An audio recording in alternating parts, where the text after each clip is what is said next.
வணக்கம். எஸ்என் தமிழா சேனல் அன்புடன் வரவேற்கிறோம். நம்ம இந்த காளையை பார்த்துருக்கீங்களா? மேலூர் மாட்டு சந்தையில் 2 அப்படியே ரெட்டை பிறந்தது. நல்ல உடம்பு நல்ல நெடுகம், நல்ல கொம்படி பாருங்கள். 2 ஒரே டைப்பில் இருக்கா. மாடு பார்க்க நல்லா அழகாக லட்சணமாக இருந்துச்சு. 2 வண்டி மாட்டுக்கு தான் போட்டிருப்பாங்க போல். நம்ம சேனலை சப்ஸ்கிரைப் பண்ணாங்க நிறையா இருப்பீங்க, சப்ஸ்கிரைப் பண்ணிடுங்க. தொடர்ந்து நம்ம வீடியோ ஃபுல்லாக வந்துக்கிட்டே இருக்கும். அப்புறம் பார்த்தீங்கன்னா இந்த இங்கிட்டு பூராமே காளை மாடு எல்லாமே போட்டிருந்தோம். அது பூராமே பாருங்கள். மாடு 2 மாடுமே பாருங்களேன், அப்படியே உயரம் தரம் எல்லாமே ஒரே டைப்பாக இருக்கு பாருங்கள். இந்த காலெலாம் பார்க்கவே நல்லா லட்சணமாக சூப்பராக இருந்துச்சு மாடு. நல்லா கொம்படி, அளவான உயரம், நல்லா இருந்துச்சு மாடு. இதெல்லாம் என்ன இதுக்கு வந்துச்சு என்னன்னு தெரியலை. வளர்ப்புக்கு நல்ல மாடு தான் இதெல்லாம். அப்புறம் பார்த்தீங்கன்னா இந்த மாடு பூராமே நிறையா மாடு பார்த்தீங்கன்னா வளர்ப்புக்குன்னு சொல்லி வியாபாரி வாங்கிட்டு வந்துடுறாங்கன்ட்டு நிறையா இதெல்லாம் வருது. அதை என்னென்னா நீங்கள் தான் சரி பண்ணிக்கிறணும். எப்படின்னு கேட்டிங்கன்னா, உங்கள் மாடை நீங்கள் வளர்க்குறீங்கன்னா விற்கக்கூடாது அப்படின்னா சாகும் வரைக்கும் எங்கள் வீட்டிலே இருக்கட்டும்னு நினச்சிங்கன்னா அப்படியே வச்சுருங்க. அதை விட்டு நீங்கள் வியாபாரிட்ட கொடுத்தா அவங்க வியாபாரி வேலையத்தான் அவங்க வேலையை பார்ப்பாங்க. ஏன்னா அவங்களுக்கு இந்த மாடை பொறுத்த அளவில் எல்லா மாடும் ஒன்று தான். அவங்களுக்கு தேவை விற்றா லாபம் கிடைக்குதா அதை வாங்குவோம் அப்படின்ட்டு. நட்டம் பட்டாலும் அவங்க தான் நட்டப்பட போகிறாங்க, லாபம் கிடைச்சாலும் அவங்க தான் போட போகிறாங்க. அதனால் வியாபாரிகளை பொறுத்த அளவில் குறை சொல்லணுன்றதே கிடையாது. நீங்கள் உங்கள் மாடுகளை பொறுத்த அளவில் நம்ம மாடு சந்தைக்கு போகக்கூடாது, வளர்ப்புக்காரர்களுக்கு தான் போகிறோம்னா அப்போ நீங்கள் வளர்ப்புக்காரர்களை பார்த்து விற்றுறணும். வியாபாரியை பொறுத்த அளவில் கொடுத்தீங்கன்னா அவங்க சந்தையில் தான் விற்பாங்க. அதனால் அவங்கள குறை சொல்லணும்னு அவசியம் கிடையாது. இதை நான் நிறைய தடவை சொல்லிட்டேன். ஏன்னா வீடியோவிலேயே நானே என்னன்னா நிறையா வீடியோஸ் எடுத்து போட்டிருக்கேன். போடும்போது அவங்களுமே என்ன சொல்கிறாங்கன்னா, நீங்கள் எடுத்து போகிறனால தான் எனக்கு மாடு யாரும் கொடுக்க மாட்டேன்றாங்க, வைக்க மாட்டேன்றாங்கன்னு அவங்களும் சாண்ட போகிறாங்க. இது பொதுவான காரியம் என்னன்னா, நீங்கள் உங்கள் மாடை வளர்க்கணும்னு நினச்சிங்கன்னா உங்கள் வீட்டிலே கிடைக்க வரைக்கும் அந்த மாடு சாகிற வரைக்கும் வச்சு வளர்க்கணும்னு நினச்சிங்கன்னா அப்படியே வளர்த்துக்கோங்க.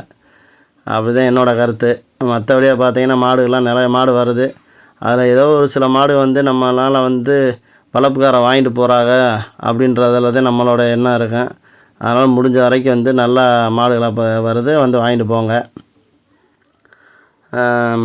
அது போக நம்ம என்ன மாடு ஏதோ நம்ம ஒரு வீடியோவில் ஏதோ ஒரு மாடு 2 மாடு நம்மளால் அது தப்பிச்சு போகுதுன்னா நம்மளுக்கு அது போதும் அப்படின்ற எண்ணத்தில் தான் நம்ம சொல்கிறோம். விலைவாசிகளை பொறுத்த அளவில் இருந்தது காட்டிலும் கொஞ்சம் தான் குறைஞ்சிக்கு, ரொம்ப இன்னும் பெருசாக குறையலை. அதே அளவில் தான் ஓடிக்கிட்டு இருக்குது. நம்மளும் இந்த குறைஞ்சிரும் அந்த குறைஞ்சிரும்ன்றான்.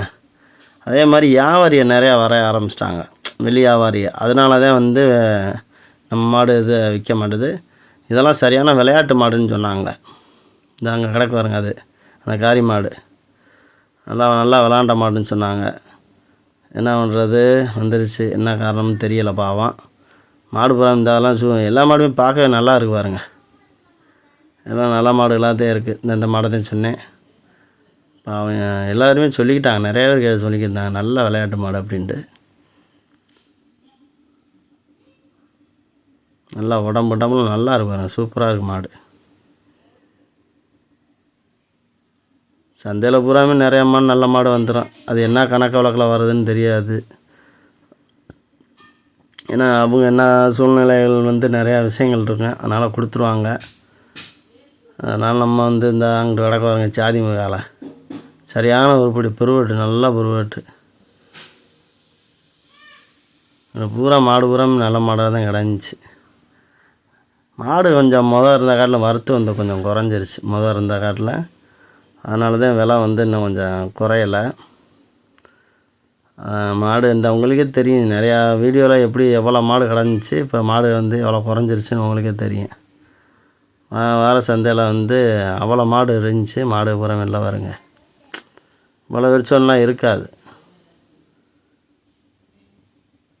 தெரியுது, அவங்களுக்கே தெரியும். மாடு பூரா இதாகிடுச்சு. அதுபோல் நாட்டு மாடு வாங்கக்கூடியவங்க வாங்கலாம். கிடேரி கண்டு இது பூராமே வாங்கலாம் சந்தையை பொறுத்த அளவில். ரெண்டாவது இப்போ எப்படின்னா வெளியில் இருக்கவங்க பூராமே வந்தனால தான் இந்த விலை குறையாமல் இருக்குது. வெளி வியாபாரிகள் நிறையா இறங்கிட்டாங்க. ஏன்னா இப்போ அதனால் விலை குறையிறது இதில் நம்ம எடுக்க முடியல. இந்த நம்ம மாடுகளை பொறுத்தளவில் வெளியில் வாங்கக்கூடியவங்க இந்த நாட்டு மாடு பொறுத்தளவில் நம்ம ஏரியாவில் நல்லா வரும். மிச்ச மணப்பாறை இதுகள்லையும் வரும். அந்த காங்கயம் கல்லுக்கேடு மாடு அந்த மாதிரி மாடுகள் தான் நிறையா வரும். நம்ம சுத்தமாக நாட்டு மாடு கிடமாட்டு மாடுகள் தான் நிறையா இறங்குங்க. அதனால தான் நம்ம மாடுகளை வந்து தேர்ந்தெடுக்கிறாங்க நிறையா பேர். இப்போ காங்கேய மாடுலாம் வாங்கக்கூடிய மாடு பெருவெட்டு எல்லாமே இருக்கும். ஆனால் அதை வந்து யாரும் விரும்புகிறாங்கல்ல.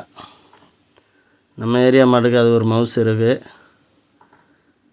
அதனால் வந்து இங்கிட்டு பூரா ஜாதி மாடு எல்லாமே கலந்துதான் கிடந்துச்சு நாட்டு மாடு எல்லாமே. அதையுமே ஃபுல்லாக எடுத்துருக்கான் பாருங்கள். அதுபோக நம்ம சேனலை சப்ஸ்கிரைப் பண்ணாங்க நிறைய இருப்பீங்க. சப்ஸ்கிரைப் பண்ணிடுங்க, லைக் பண்ணுங்கள், ஷேர் பண்ணுங்கள். இந்த ஜாதி மாடுகளில் பால் மாடு பூராமே நிறையா வந்து இறங்குது. பால் மாடு வந்து இப்போ ஆனால் என்னன்னு கேட்டிங்கன்னா, அந்த ஸ்கூல் திறந்ததுலேருந்து பால் வியாபாரம் கூடனால பால் மாட்டு விலையுமே கூடன்னு தான் சொல்லிக்கிட்டு இருக்காங்க.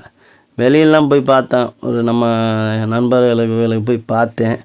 அந்த அளவுக்கு மாடு ஒன்றும் செட் ஆகலை. மாடு பூராமே விலைவாசி கூட சொல்கிறாங்க. அதுதான் சரின்ட்டு அப்புறம் என்ன பண்ணுறது, வந்தாச்சு. விலை பூராமே எக்கத்தை பார்த்தேன் எனக்கு வெளியிலேயே. அவங்க வியாபாரி பூராமல் பார்த்தேன், என்னென்னதே மாடு வாங்குறாங்கன்னு என்னன்னு தெரியலை. பாவம் வீட்டெலாம் கிடந்து மல்லு கட்ட வேண்டியதாக இருக்குது. மக்கள் விலைவாசி சொல்கிறதெல்லாம் பார்த்தா சந்தையில் விட பரவாயில்லன்னு தோணுது. அங்கே கேட்டோம்னா அவ்வளோ ஒரு ரேட்டு சொல்கிறாங்க. நம்ம வாங்கி வளர்க்கணும்னு கேட்டால் திருக்கான மாடை கூட 25,000 30,000ன்றாங்க. அது என்னென்னது வியாபாரிலாம் மாடுகள் அவங்களோட மல்லு கட்டி தான் வாங்கிட்டு வர்றாங்க. அவளும் சொல்லுவாங்க நிறையா. ஏப்பா இங்கே வந்துனாலும் நீங்கள் ஈஸியாக வாங்கிட்டு போயிடுறீங்க, அங்கே அவங்ககிட்டலாம் நாங்கள் மல்லு கட்ட வேண்டியதாக இருக்குது, எவ்வளோ கஷ்டப்பட்டு மாடு வாங்கிட்டு வர்றோம் அப்படின்றாங்க. என்ன பண்ணுறது, அவங்க பொழப்பு அப்படி தான் இருக்குது. அவங்களும் அலைஞ்சு திரிஞ்சு தான் வாங்கிட்டு வராங்க, யாரையும் குறை சொல்ல முடியாது. இருந்தாலும் முடிஞ்ச அளவுக்கு நல்ல மாடு இருந்துச்சுன்னா அதை வச்சுக்கோங்க. விற்றுப்பிட்டு அப்புறம் மாடை காண வைக்கணும், அடுத்த மாடு வந்து செட் ஆகுமான்னு தெரியாது. நல்ல மாடாக நல்லா வளங்க, அவ்வளோதான் என்னோடய கருத்து. முடிஞ்ச அளவுக்கு கண்டுகளாக கூட நாட்டு மாடு பசுகளை வாங்கி போட்டு கண்டுகளை எடுங்க. கிட மாட்டெலாம் கண்டு வாங்க முடியலை. அசால்ட்டாக 5,000 10,000க்கிட்டு இருக்காங்க. எங்கிட்ட வாங்கி எத்தனை காலம் பொடி கண்டா 3 மாத கண்டு 4 மாத கண்டுலாம் 10,000டா என்ன ஆச்சு? ஒன்றும் வாங்கவே முடியலை கிடமாட்டு கண்டுகள்லாம். அதனால தான் சொல்கிறேன், நாட்டு மாட்டு கண்டுகளை கூட நீங்களாம் ஒரு மாலை போட்டு கூட வளர்த்துக்கோங்க. அந்த கண்டை கூட எடுத்து மஞ்சளுக்கு அவுத்துக்கோங்க. ஏன்னா ஒரு அளவு இல்லாமல் கிடமாட்டு கண்டுகளை விலை ஓவராக சொல்கிறாங்க. அளவாக சொன்னால் தான் வாங்க முடியும். இப்போ இந்த கிடமாட்டு கண்டுக்கெல்லாம் சுத்தமாக விலையே இல்லாமல் கிடந்துச்சு. இந்த மாதிரி நேரத்தில் நம்ம இவ்வளோ விலைவாசிகளை போட்டு வாங்குகிறாங்க. அது எவ்வளோ பெருசாகி மாடாகி எவ்வளோக்கு விற்கும்? 30 ரூபா 35 ரூபாய்க்கு விற்கும். அது 3-4 வருஷம் வளர்க்கணும். அங்கே இத்தனை கண்டு பிறந்த கண்டுலேயே 3 மாத கண்டுலேயே 15,000டா எங்கிட்டு வாங்க முடியும்? அந்த முடிஞ்ச அளவு கிடமாட்டுக்காரவை பார்க்குறவங்க கொஞ்சம் குறைச்சி கொடுக்கணும் அப்படின்னு என்னன்னு பாருங்கள். அவங்களும் வளர்க்குறாங்க, இவ்வளோ கஷ்டப்பட்டு வளர்த்து மாடு சரியாக வரலைன்னா விற்பாங்க. அப்போ ஒரு அளவுக்கு போனாலும் வளர்த்து 30,000 ரூபாய்க்கு விற்றாங்கன்னா என்ன ஆகும் சொல்லுங்கள்? அதனால் முடிஞ்ச அளவுக்கு எல்லா பேரும் கிடமாட்டுக்காரெல்லாம் பார்த்து ரேட்டை குறைச்சி கொடுங்க. ஆமாம், அப்போ தான் அடுத்து மாடு மஞ்சட்டுகளுக்கு இது பண்ண முடியும். அவங்களோட ஆதரவுனால தான் இன்றைக்கி நீங்கள் கிடமாடு வச்சுருக்கீங்க, அதையும் தெரிஞ்சுக்கோங்க. இல்லைன்னா நேரம் எல்லாமே முடிச்சுட்டு போயிருப்பாங்க, பார்த்துக்குங்க. அதனால் எல்லாத்துக்கும் கண்டு போய் சேரணும்னா விலையை கம்மியாக கொடுத்து எல்லா பேரும் வளர்க்கட்டும் அப்படின்னு நினைங்க.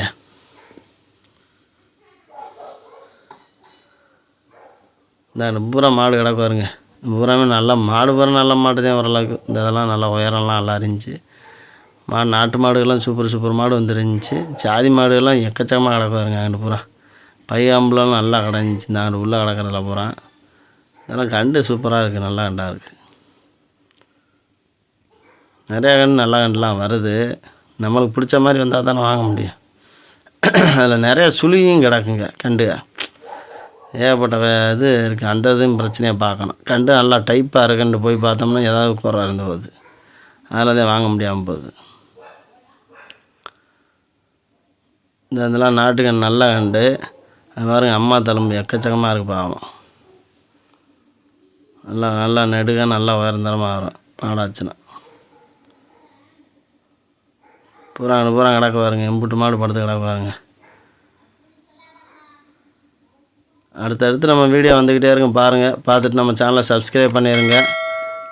அடுத்த வீடியோ போட்டுருவோம், பார்த்துக்குங்க. நன்றி.